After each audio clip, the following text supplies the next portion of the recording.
Hello students, I hope you are all good. Today we will learn about measurement, standard and different types of quantities. So let's start with what is measurement.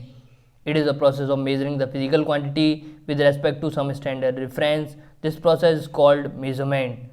After that, let's talk about some important points about measurement. First point is that it is basically a comparison process. Second point is that to measure a physical quantity, we have to find out how many times a standard amount of that physical quantity is present in the quantity being measured.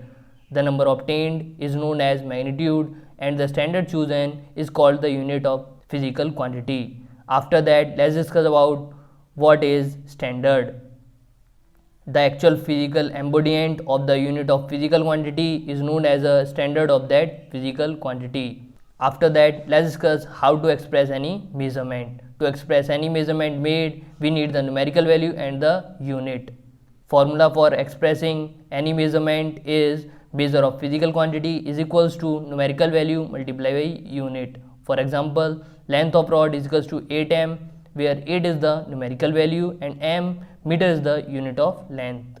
After that, let's discuss about categories of physical quantity. Physical quantity can be categorized as first fundamental quantity. Let's talk about definition of fundamental quantities. It is an elementary physical quantity which does not require any other physical quantity to express. It means it cannot be resolved further in terms of any other physical quantity. It is also known as basic physical quantity. The units of fundamental physical quantity are called fundamental units. For example, in MKS system, mass, length and time are expressed in kilogram, meter and second respectively are fundamental units. There are 7 fundamental base quantities as given below with their assigned units: length meter, mass kilogram, time second, temperature Kelvin, amount of substance mole, electric current ampere, luminous intensity candela.